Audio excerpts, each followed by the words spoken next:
because you don't know how it's going to turn out. My kids empowered me to get What's out. going on with remote learning in the midst of COVID? Working with different elected officials, learning and understanding how to put the community first.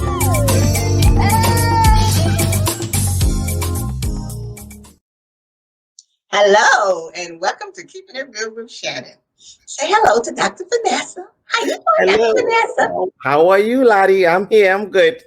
You think you slick down there in St. Lucia. That's okay. It's all right. You know, it's okay. As long as we live, I can be anywhere. But I'm here tonight. Jay, think you down there in the sun, but it's okay. Look, tonight we have heard a lot about different stories concerning human trafficking. The main ones are sexual exploitation and forced labor. Tonight we have invited our special guest from Safe Horizon Anti-Trafficking Program to share some light on this serious topic. Human trafficking, are you a victim? Yes, our special guest tonight is attorney Anita Tika.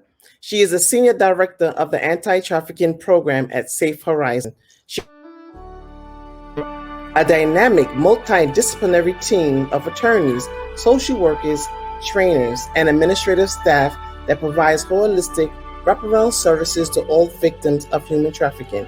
She co-leads the Brooklyn Human Trafficking Task Force with the Kings County District Attorney's Office and the U.S. Attorney's Office for the EDNY, and co-chairs the Task Force Labor Subcommittee. So let's welcome Attorney Tika. Hi, how are you?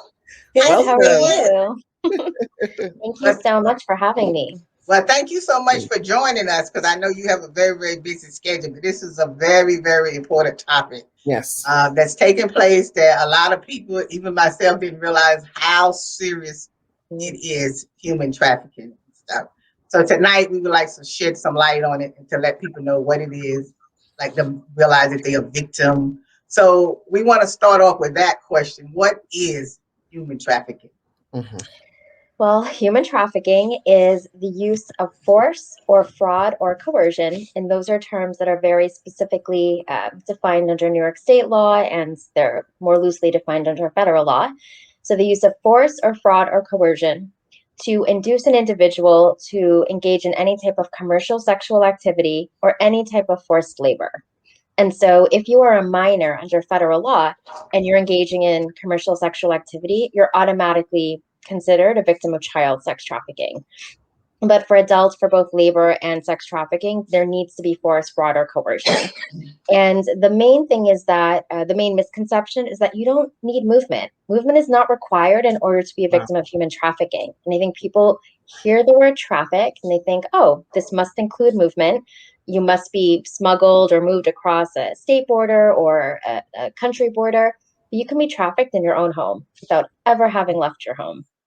And I think the thing that I really like to emphasize too is that human trafficking has only been a federal crime in the United States for 21 years. Wow.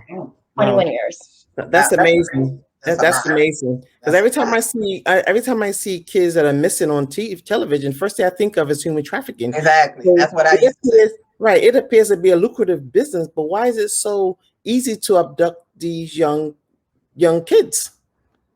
So, and human trafficking can take so many different forms. We do get a lot of calls from the community about missing Black and brown girls or missing Black and brown youth in particular. Some of them may be trafficked. Not all of them are necessarily trafficked. And so these are some other ways where I'm so glad you're doing the show on this topic, where we can talk about what does human trafficking really look like. And so it doesn't actually often happen through kidnappings or abduction. Right. It happens through sex trafficking, as I mentioned. And the reason it can be so prevalent and so common is when we're looking at sex trafficking in particular, really the way that the main mechanism of engaging in sex trafficking for recruiters is they tend to form a romantic relationship with the individual that they're targeting as their victim. And so they might start an intimate bond or a romantic relationship or partnership with a given person. And they tend to focus on people who have really limited or weakened social support systems, who might be immigrants. There's a language barrier. They might be LGBTQIA, self-identified individuals, and they might have been kicked out of their homes. So people who really are vulnerable and don't have a lot of social support. And so when you have someone who's coming up to you and engaging you in this romantic relationship and being very supportive and very loving, that seems like a great evolution and a great step for you Yeah. until things start to change. And so that's how a lot of our clients are often sex trafficked. Then for labor trafficking, which is far more pervasive than sex trafficking, but it's something nobody ever talks about. Labor trafficking is present in every single work industry in the United States. It's in every single state across this country. And it's in every type of industry that you can imagine, from hospitality to country clubs to massage parlors to cantinas, construction, agriculture, domestic work, you name it. Wow. So what it sounds like is like a person that can get control over the individual. And most of the time, the individual is become afraid of that person after a while. But also, too, now we had talked earlier before when you were saying people also get tricked in it. Like I've heard stories, like I heard the lady telling her story about like she wanted to become a dancer. So she met this guy who said that he could get her a job as a dancer. She was from another country. He could get her a job as a dancer. So she believed him and came over thinking that she was going to get a job as a dancer. And she ended up working out on a farm for over a year before she escaped. So a lot of times when they're coming from other countries, they believe what someone tells them that they can get a better life. Exactly. And that's how they end up getting into it. Exactly. I mean, and I think it's a universal desire, right? That no matter who you are or where you are, you want a better life for yourself. You want to provide for your family. You want to support any children that you have or extended family. And so that's one of the main driving forces of migration, that you want something better than your predecessors had and so on, to continue, down the generation supporting your family. And oftentimes in today's world, you did mention that this is a very lucrative business. It's a $150 billion a year business for human trafficking. It's extremely lucrative. And it really preys on people's desire to create a better life for themselves. And so oftentimes traffickers will use fraudulent promises of jobs that don't exist, or they lie about the working conditions or the rates of pay to induce somebody to take an opportunity that turns out to be very different. And also the 71, they say 71% of the victims are women and the rest are children. I mean, that's like unbelievable. Absolutely. Yeah. So if we're looking at the global numbers, and human trafficking is such a particularly tricky type of crime because it's so underreported. So I think we're all as a society so much more familiar with child abuse and sexual assault and domestic violence, right? And if we know that those crimes are already pretty vastly underreported and those numbers are already quite high, then looking at human trafficking, which is a crime that is lesser known, it's been criminalized for a shorter period of time under US federal law, then how do we know what the numbers really are? If you don't know that you're a victim of human trafficking, how can this be reported and investigated in any meaningful way that represents the pervasiveness of which it is occurring? And that's so true, especially if you have a lot of young kids that are runaways and they're known to the department, to the system. They're not really looking at them as being trafficked, trafficked in any way. So we always look at the women, the young girls. What about boys? Are boys trafficked as well? Yes, male identified victims are yes, they're absolutely trafficked for both sex and for labor trafficking. Okay. And as I started to mention before, if we're looking at the global numbers, the most recent numbers that we tend to use from the International Labor Organization from 2016 indicate that while more than half of individuals who are globally trafficked are female identified, you do have about 30% of male identified individuals of all ages who are sex and labor trafficked. And so we know that male identified victims of sex trafficking are very, very underreported because it's such a taboo type of crime for men, depending on the country you come from and the culture and just the stigma around all of this, right?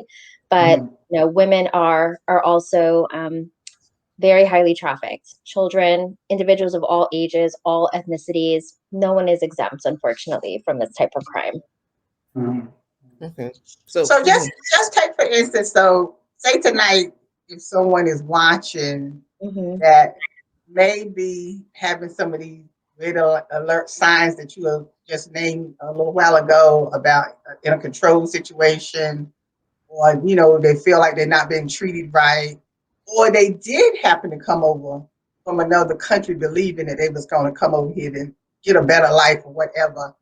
What are some of the things that they should start preparing when they realize that to get away safely?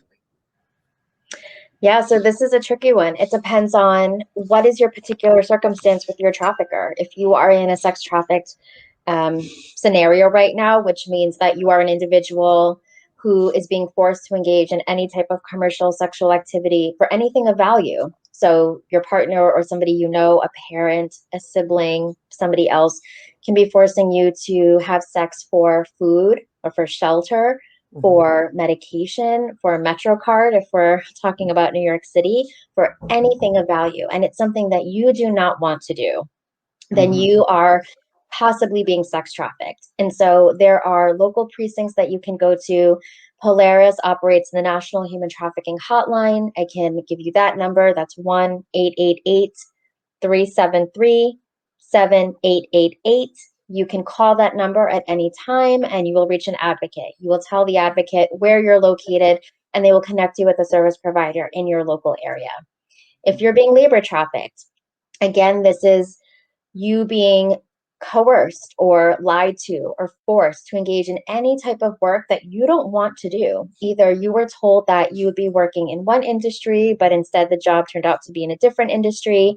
You were told that you would be paid, say, 15 an hour, but you're being paid, nothing or very little per hour.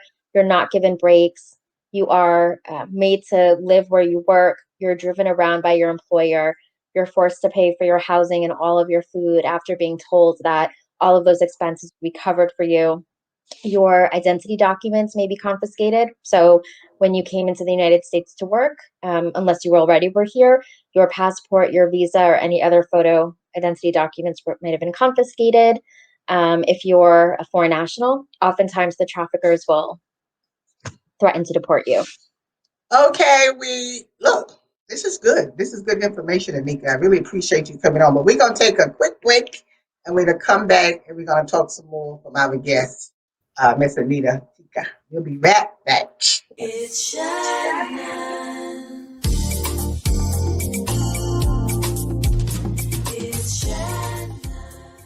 COVID-19 has changed how we express our faith and gather to worship. Now it's time to take the first step that lets us get back to spreading the word without spreading concern. Before we can safely come together, we need the facts. As COVID-19 vaccines become available, you may have questions. Should I get it? Is it safe? Should I wait? It's smart to question. Now, get the facts at getvaccineanswers.org so you can make an informed decision when vaccines are available to you.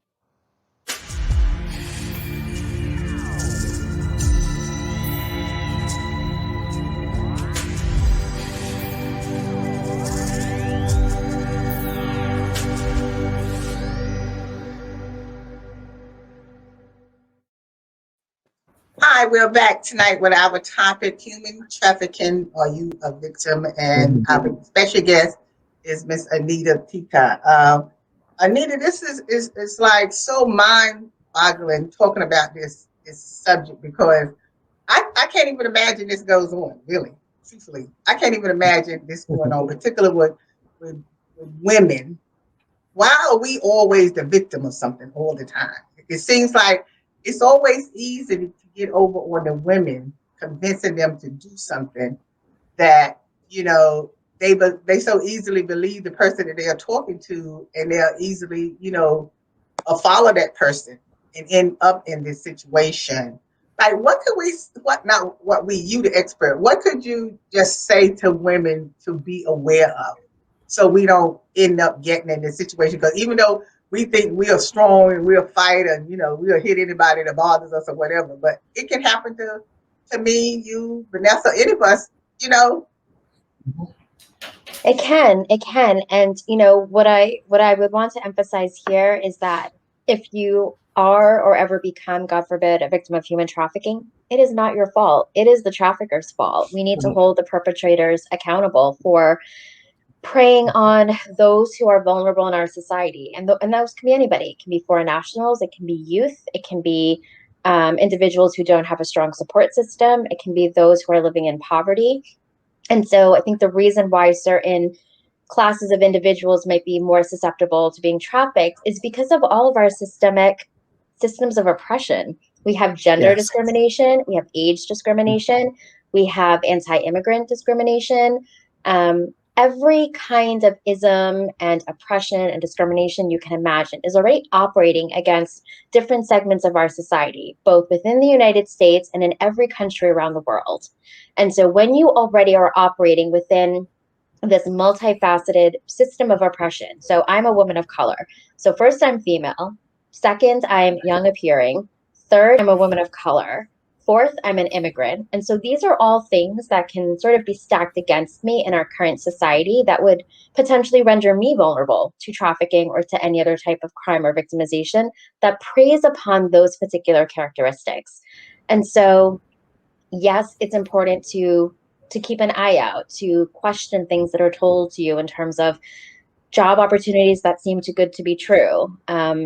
It's not a crime to want to secure a better life for yourself, but we like to tell our clients, make sure that you get a work contract in a language that you understand. A lot of our clients are given either there's no work contract at all governing the terms and conditions of their job, or it's in a language that they don't understand. If someone is trying to confiscate your identity documents, that's a red flag. If you're not being paid the wages that you were promised or given the breaks or the benefits that you were promised, that's a red flag. If all of a sudden you owe a lot of debt to your trafficker and the debt continues to accrue to the point where you will never be able to pay it off, that's a big red flag. If you are in a relationship with somebody and your partner is now saying that I have housed you, I have fed you, I have taken care of you, I took care of you when no one else cared about you, and now you need to have sex with these individuals for money to pay me back, that's a huge red flag.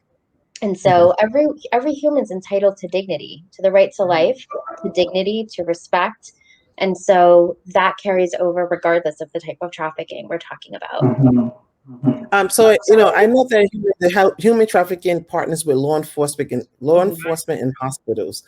How can it be a way that they can partner and collaborate with the Board of Education, the churches, faith-based institutions where women congregate, beauty salon, nail salons, in those places? Is it a way to get the information out there where it can be some kind of code word or something that somebody can say, I'm in trouble? Right. So that's a really good question. And I think it recognizes that there's so many different parts of society that are interrelated, right? People are going everywhere all the time. I mean, maybe it looks a little bit during the pandemic, but eventually this will be over. And so as service providers, we routinely go out into the communities. Now it's virtual outreach, but we offer trainings to medical providers, to faith-based institutions, to community organizers and community organizations. So they are equipped with the same knowledge that you're getting right now. So when they come across an individual who has any of these red flags or these vulnerabilities, they can keep an eye out and say, hey, I think this might be happening to you depending on, your circumstances.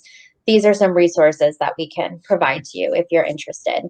So what's very interesting is that for a number of our clients, especially those who are trafficked in the home as domestic workers, one of the few places that they were allowed out of the home on their own was to faith-based services, to go to church, to go to temple, to go to any other type of religious institution.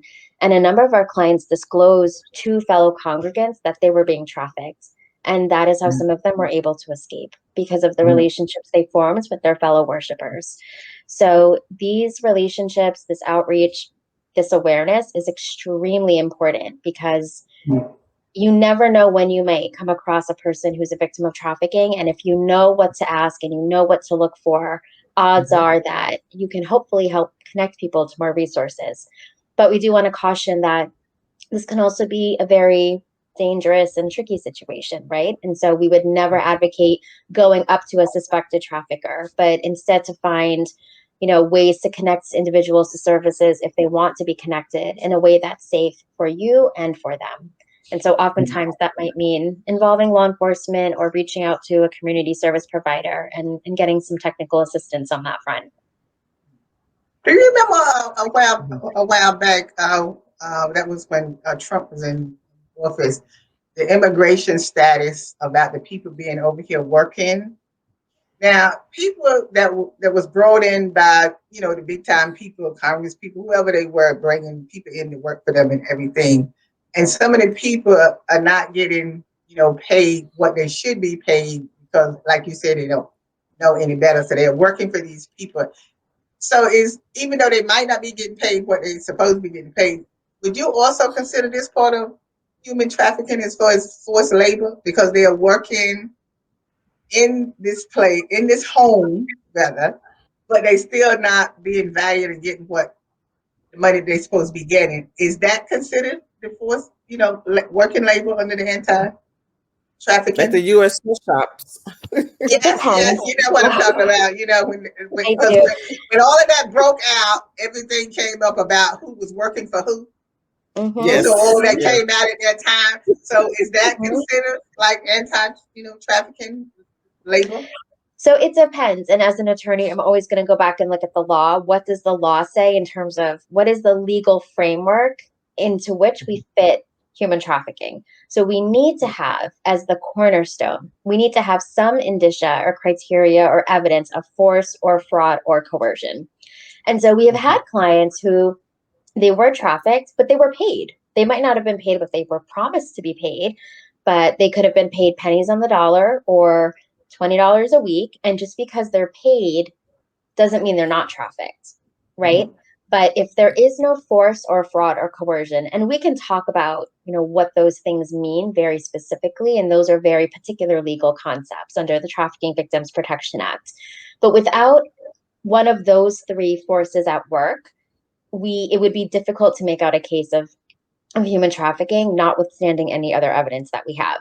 So force is food deprivation, it's sensory deprivation, it's keeping somebody physically confined, it's keeping somebody under surveillance, it's using any type of physical or sexual assaults against a person to keep them in their situation. So that's pretty self-explanatory and straightforward.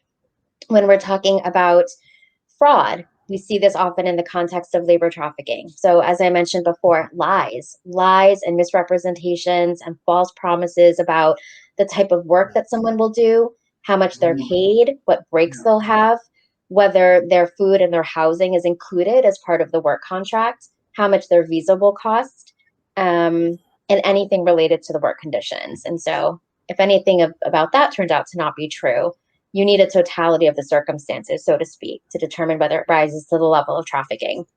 And then for coercion, this often comes in the form of threats to deport foreign nationals to immigration. That's a pretty strong threat, particularly under the last administration. These are confiscation of your identity documents. This is threats to harm your family in the home country. The traffickers can come from your same ethnic and national classes, right? And so if you are trafficked from, say, Nepal into the United States, and your traffickers are Nepalese, and they are still located in the villages or the towns where your family lives, then when they threaten to harm your family, if you as the worker tried to leave, that's a very real threat. All right. And so these are very strong coercive mechanisms that keep somebody in the circumstances of trafficking. Well, Anita, this has been a wonderful conversation, and really for this part of the show, I just want to thank you so much for taking the time, to come on and talk about it. And we're going to continue this conversation, in our after show when we finish this part of the show. So I want to thank you for coming on this part of the show. And we want to thank everybody for watching. I hope you have gotten something out of watching today. And we want to thank Anita. But right now, as you know, this is Women History Month.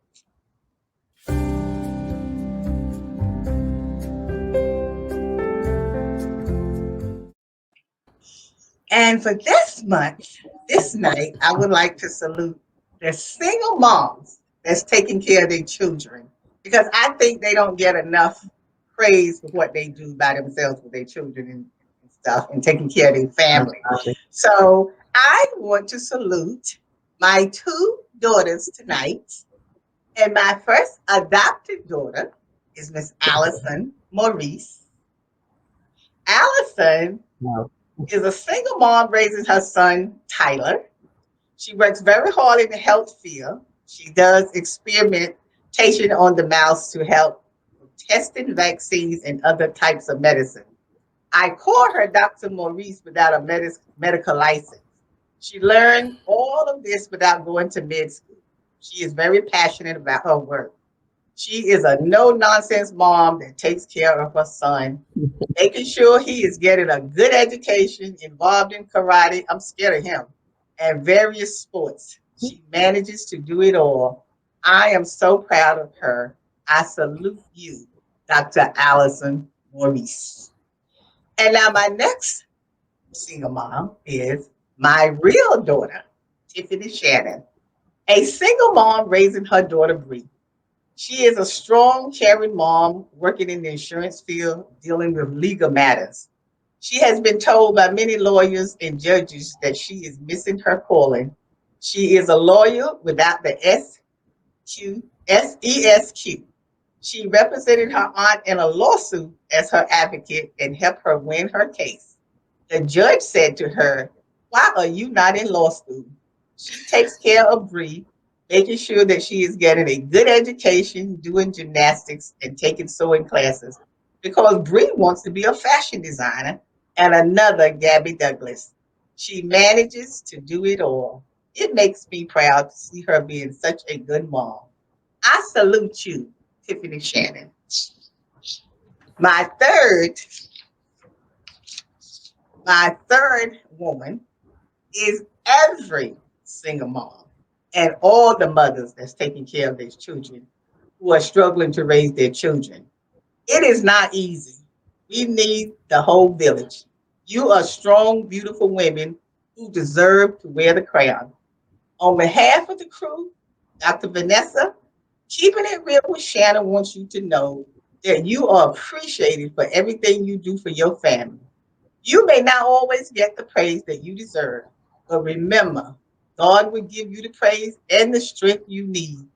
We salute all the single moms and all the mothers for Women's History Month celebration.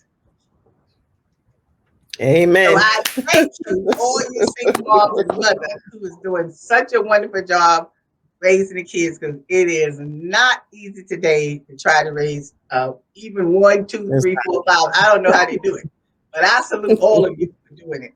So we want to thank you all for watching this part of the show. As always, make sure that you go to Facebook and YouTube and watch us on there. And every Saturday at 5:30 on Brooklyn Free Speech and Manhattan Neighborhood Network. So as always, we'll see you next time. Remember, stay around for the after show. We're coming right back. Take care. See you next time. Today's show is sponsored by Abu's Bakery. If you have a sweet tooth, stop by Abu's Bakery for some delicious cakes and pies. It's Shannon. It's Shannon. It's Shannon. It's Shannon. It's Shannon. It's Shannon. It's Shannon. It's Shannon. Keeping it real. Keeping it real.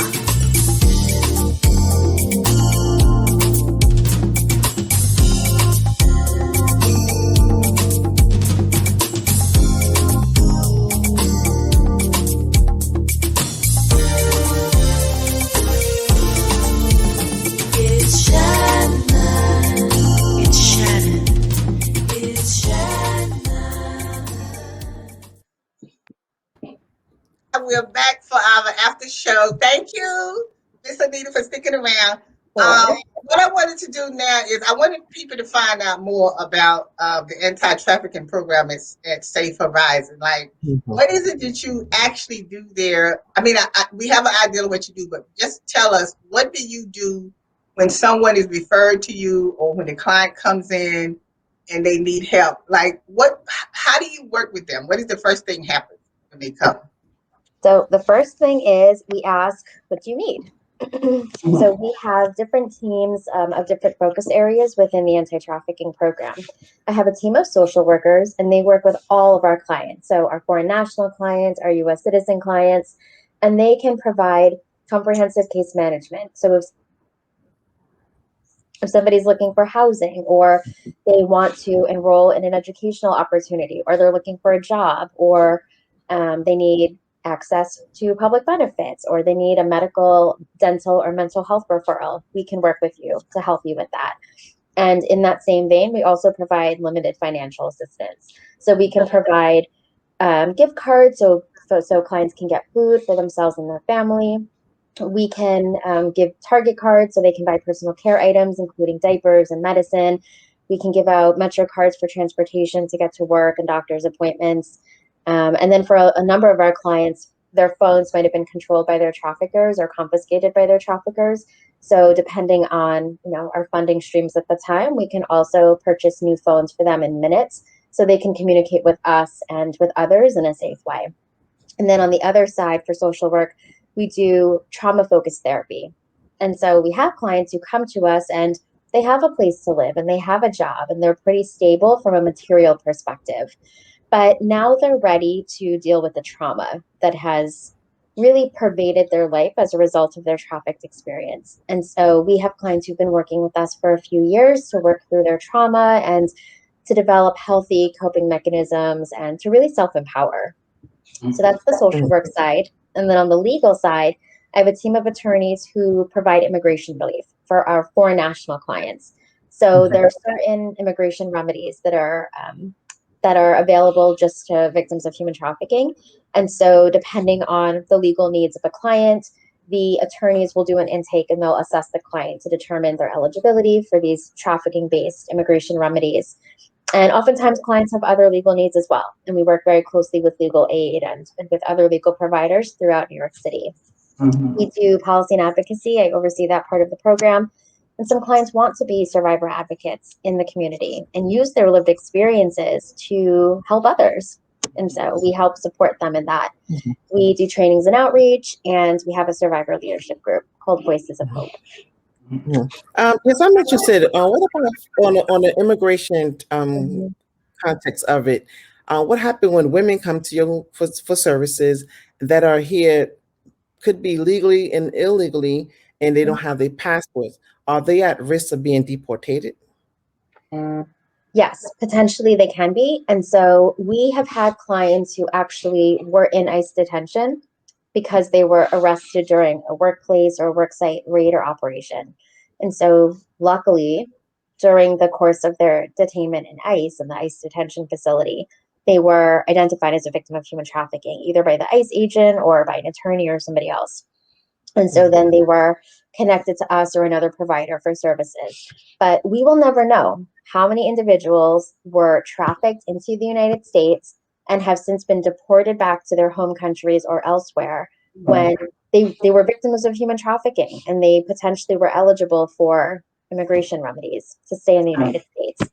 So we'll never know that number. But many of our clients who come to us are undocumented, even if they came into the country legally. And so that's another big misconception, that so many of our labor trafficked clients come here on visas connected with the work that they intended to do or that they were promised they would do. And a lot of our temporary non-immigrant worker visas are tied to a particular employer.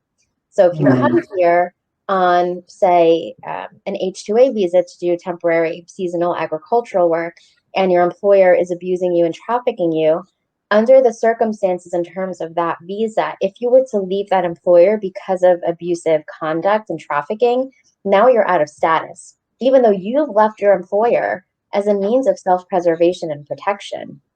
And so by the time the clients come to us, they're out of status, but it was because they were seeking to protect their own safety. Okay, so wait a minute. Hold up. So you are saying if they leave their abuser, go report it to the police or whomever they report it to, saying that, this person is abusing me, I'm afraid for my life, blah, blah, blah. So then the government in turn wants to send them back where they came from, even though they are telling you that they're afraid for their life. I mean, so is this a different law from the other one, immigration law? So what you just described, it's a little bit different than what I was talking about. So we have clients who might have spoken out against abusive employers, right? And so maybe they're here on a temporary work visa Right, that's specific to that employer. And so we right. have workers who might speak out and say, this is abusive, you need to stop doing this. And once the workers start to speak out, the employer can say, I will have you deported. I will threaten to have you deported. I will say that you stole from me. I will say that you are being laid off or severed from this job. And once I don't need you anymore, you can't stay in this country under the terms of your visa. And so at that point, you're not documented. And so, but we also have clients who've gone to law enforcement and they've reported being trafficked or experiencing some type of abusive work condition. And law enforcement does investigate that as human trafficking. And then they work with us and they work with the victim to secure any type of legal status that the client might be eligible for them to stay in the country. So there's a number of different ways that this can go. So that's what I'm saying, because Mhm.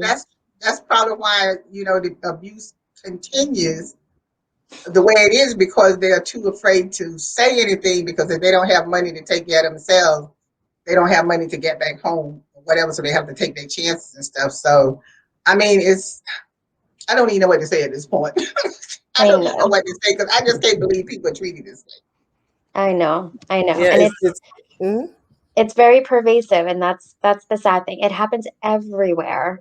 Like you can go into a bodega in New York City, you can eat at a restaurant, you can walk by a construction site, you can take your clothes to the dry cleaner, you can take your car into the mechanic's garage. Trafficking happens in all of those work sites. And it's sad So, because mhm, it's so many people out there that's trafficked, and you don't know, young kids, people out there reaching for help, crying for help, and then you got to wonder, is this really trafficking or is it organ harvesting? But that's a whole nother show. But but this human trafficking is so prevalent and is in broad daylight, and it's broad daylight. It's being prior law enforcement. I couldn't understand that these cases were like in local communities, right under your nose, Mhm. it's right in the community. Exactly. Exactly. Yeah, because that was amazing. Because that's why when you hear them talking about human trafficking, like I said, I always thought like Dr. Vanessa said at the beginning about the young ladies or boys or whatever being snatched off the street, and so into that work. And that's what I always thought it was. I didn't think it could be something as simple as you mhm. working for somebody and they just abuse you, don't want to pay you, or something like that, because that's why there's so much going on, and that we don't know about it because it's kept so so quietly and everything, like that. So, but what can we do? How are we going to stop this? How are we going to stop human trafficking? I mean, what do you do? Is there anything that? Is there anything that? No, I'm just saying, is there anything that we can do? What do we need to do as community people or Mhm. individual people? What do we need to do to help stop this? Because it seems like it's just getting worse. Well, there are things we can do. I mean, those of us who work in the field still have hope. Otherwise, we wouldn't keep doing this work day in and day out. We have to believe that eventually, through our collective effort, things will get better.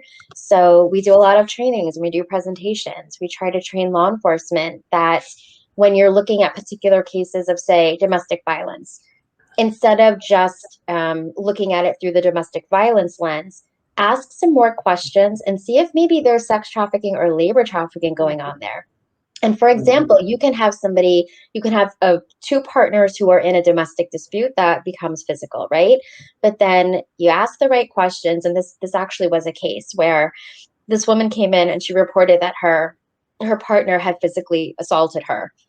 But then the officer went back another day and asked some more questions. And the reason that the partner had physically assaulted the woman was because she hadn't earned enough money that day selling whatever he was wanting her to sell. So because she didn't bring in enough money in the job he was forcing her to do, he physically assaulted her in retaliation. So there we're getting at a different type of victimization on top of the DV. So that's hugely important for training law enforcement. If we're talking about the community, we need to advocate for worker rights. The reason that there's so much worker exploitation and such prevalent abusive work conditions is because we as a society allow it. We want everything at a really low price, and Mhm. usually migrant labor is cheaper labor, and there's a reason for that. And we need to advocate for strong worker protections in the United States and around the world. And then going back to something that we were talking about earlier, we need to speak out against systemic systems of oppression, right? So if we're talking about systems in which women, female identified individuals, LGBTQ self identified individuals, youth, those who don't speak English, any those with mental or physical disabilities, anytime there's any grounds or possibility for any type of discrimination, we need to ensure that there are adequate protections in place for people so that they're not exploited and they're not abused and they're not potentially trafficked, and that instead their human rights and their civil liberties are respected.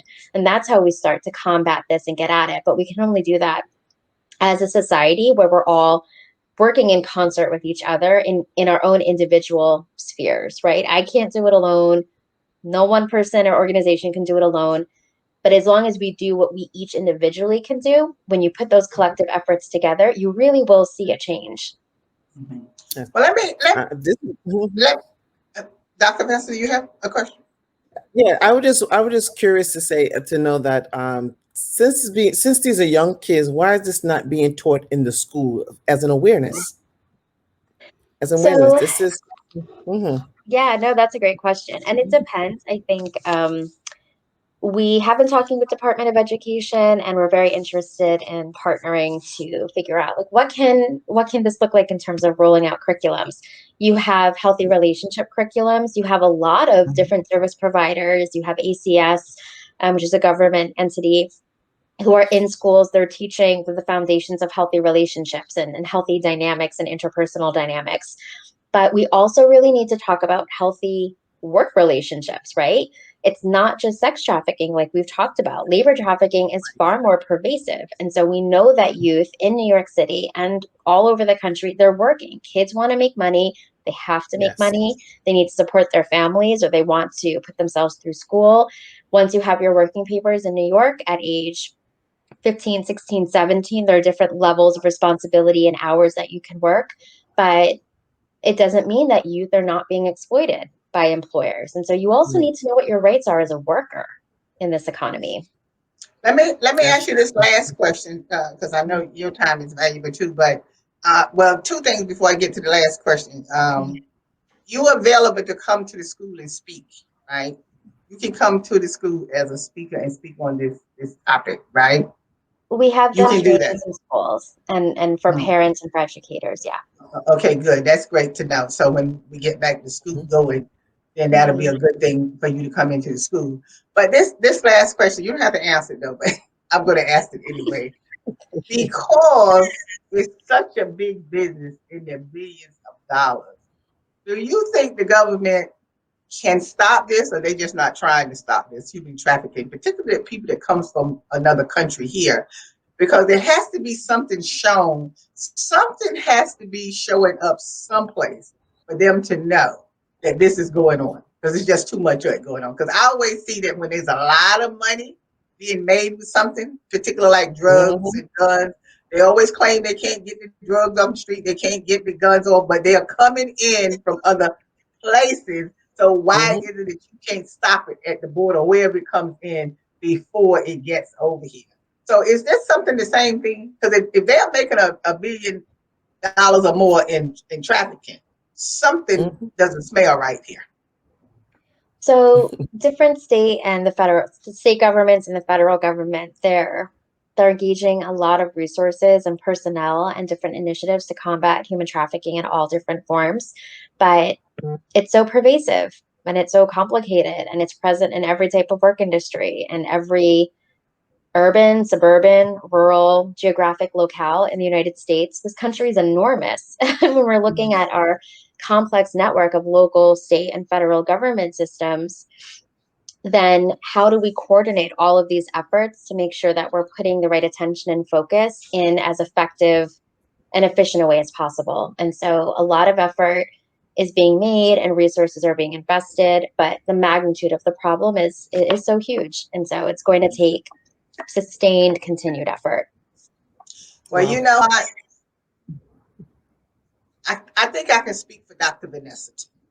So I'm going to take my glasses off to you tonight. For Absolutely. being such inspiration, and you're so compassionate about what you are doing to help somebody else. And I know you've been in this a while. You've been in this even before you say you came to the Self Horizon. You was working in, human trafficking and stuff like that. And you are still young. You're under 30. You're under 30, and to be a lawyer doing this work, I commend you. And you also are going to be saluted tonight for Women's History Month. And I think that Dr. Vanessa feels the same way that I feel about that. I absolutely Yes. echo the response. Yes. Absolutely. And, we hope God will continue to bless you and give you the strength to continue doing this work on behalf of the victims that's out there. And we just thank you. We thank you, and we salute you tonight. And thank you for coming on and, sharing this information with us. And hopefully, if someone is in this situation, they'll figure a way to get out of it or whatever. So we want to thank you again. And we want to thank all of you for staying with us to the after show and staying with us for the first part of the show. And remember, you can watch us every Saturday at 5:30 on Brooklyn Free Speech and Manhattan Neighborhood Network at 2:30. Tuesday night, we're 8:00 p.m. on Facebook and YouTube. So thank you for watching tonight. And as always, we'll see you next time. Thank you.